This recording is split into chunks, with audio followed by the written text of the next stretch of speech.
Hello, just a nice short video from my Tesla Model 3. Weather, this is in the UK, the weather now is getting a bit chillier.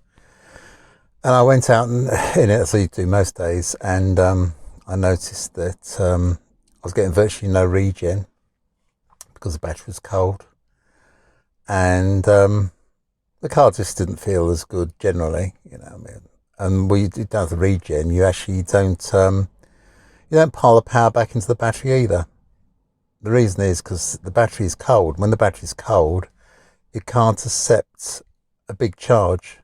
And actually, regen is a massive charge, much bigger charge than you get at a charging station. It's huge. The jolt the battery gets with charge is massive. But you get used to the regen, and you get used to the range the car can do. And you get used to the car just pulling up, like a sort of automatic braking. I don't go full regen. I don't like the idea of, because you can set it to stop. Which, you take your foot off the throttle and it slows down with regen, and then it actually stops dead. It applies its own brakes. Don't like that one because sometimes I want to just roll up to the car in front, and the car in front is just rolling away. I don't want the car to apply its brakes and stop, so I go for the one that's about in the middle, that you get the regen and it doesn't stop dead. So that suits me. Anyway, today, actually, I remember all this stuff from last year, and I wasn't that pleased with it in the cold weather. So then summer came, and I was transformed. Lovely. I like the car a lot more. But of course, there's massive advantage electric cars anyway, because in the cold, you can warm them up before you drive, which is nice. And the Tesla and quite a lot of other electric cars, you can warm them up remotely from your phone. And how pleasant.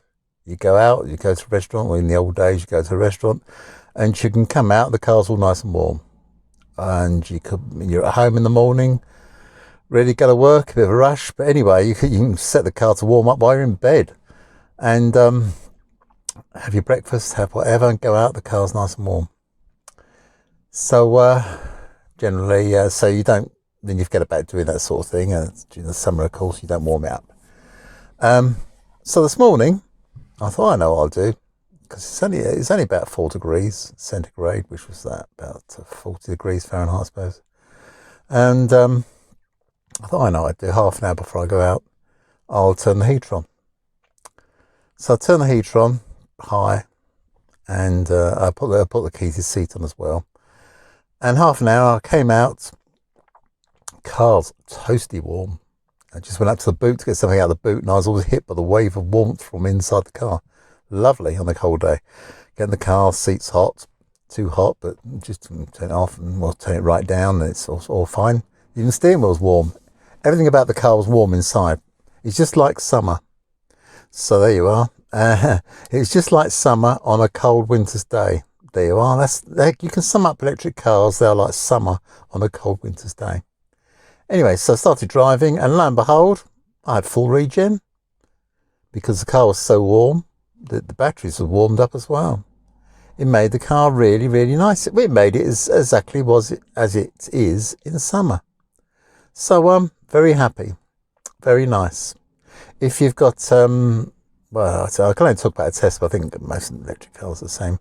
If you do a lot of short journeys every day, Tesla in the winter, and it's only a few degrees centigrade, you're probably never going to see any regen in the winter, because the battery's always going to be warm unless you warm the car up before you go. And it's worthwhile. I mean, I can't really give any figures, because it uses power, obviously, to warm the car up, but then it grabs some power back by the fact the regen works well. So maybe it's if you get most of it back through the regen being there, then there's no loss, is there? You're in the warm, car's regenerating, drives nice. Yeah, so it's a lot to be said for warming your car up in winter before you drive off, whether it's plugged in or not. If you do it while it's plugged in, actually, if you charge a car before you go, that warms the battery in itself. But all good. Warm the car up. Makes your life warm and happy, and makes the car's life warm and happy as well. probably does the battery some good as well. I wouldn't have done them any harm, because they do like to be, they're a bit like a person. Electric cars are like people. They like to be just the right temperature, just nice and warm, just blood temperature. So yeah, so all is good. Warm your car up before you go in the winter, and all will be fine. Very nice. What's happening in the news? I'll start moaning again. Oh yeah, Trump's being I don't know what's that. Well, yes, I do. There's an election in America, happened yesterday. They're still counting the votes, and the votes that Trump doesn't like the look of, he wants a recount, which, would do really, wouldn't he? And so it's going to go on for weeks and weeks and weeks, loads of friction. People are fighting in the streets, which is a real Trump thing. Trump makes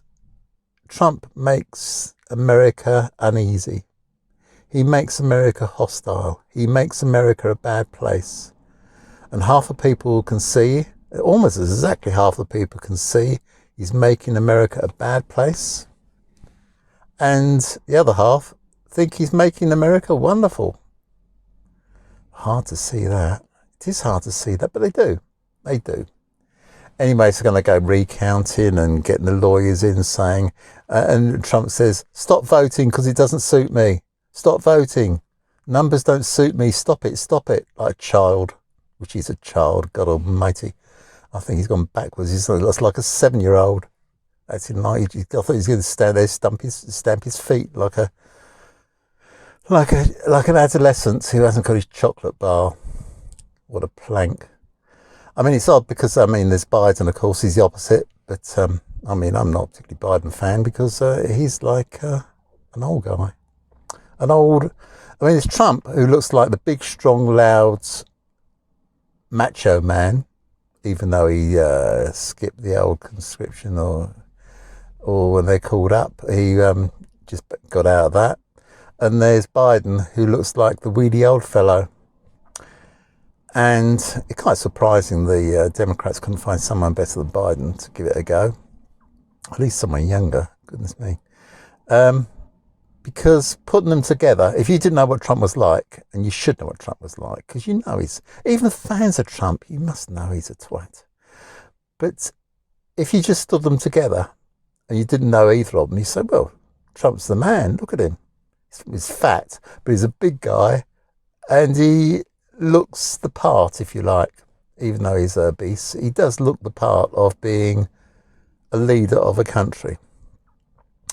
Obama really looked like the guy to lead the country. He was young and fit.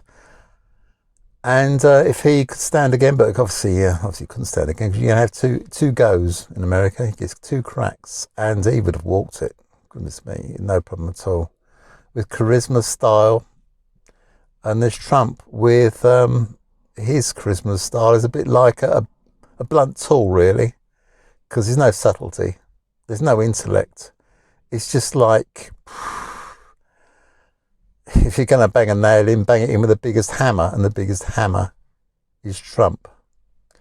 So, anyway, so it looks like, do you know what I was going to say? It looks like, it's going to be so close. It's crazy thing. It looks like Biden's going to do it, and then there's going to be weeks and weeks of wrangling and weeks and weeks of get the lawyers out to say, that's not fair, because we want to win. So that's not fair, is it? Trump says, I want to win, so the voting must be wrong, because I'm not winning. And I always win because I shout my mouth loudest. And America's turned into a country where half the country shout their mouth off. And they want to carry on shouting their mouth off. And Trump gave them the ability. It made them think it's right to shout your mouth off. That's the way to go. Big mouths win. And America has made it right. Trump has made it right for big mouths to win. So there we go. That's my moment for the day. Tesla's lovely. Warm it up before you go, even the cold weather. And all is well, and the sun is shining. And I'll see you probably next week, if anyone's watching. And we'll see who's president. Oh, another thing about presidents in America, apparently they stay in for 11 weeks. So Trump will be there for 11 weeks no matter what happens. So God only knows what he'll do. He'll probably pardon himself from all the laws he's broken. Anyway, so that's not here there. Let's see how it rolls. Anyway, see you later on. Bye-bye. I think that's a sensible way to proceed. You can't ban people going to the United States in that way, or indeed to any country. And what he's doing is playing the game of the terrorists and those who seek to divide us. That is exactly the kind of reaction they hope to produce. And I have to say, when Donald Trump says that there are parts of London that are no-go areas, I think he's portraying a quite stupefying ignorance that makes him frankly unfit to hold the office of President of the United States. I would invite him to come and see the whole of London and take him round the city, except that I wouldn't want to expose Londoners to any unnecessary risk of meeting Donald Trump. Do you think he shouldn't be allowed in the country? Well, I think it's a free country and you can't stop people unless he's guilty of some criminal offence. I don't know quite how you'd stop him coming to this country. If he wanted to come to the city, we would make every effort to show him the city and show him that he's talking complete nonsense.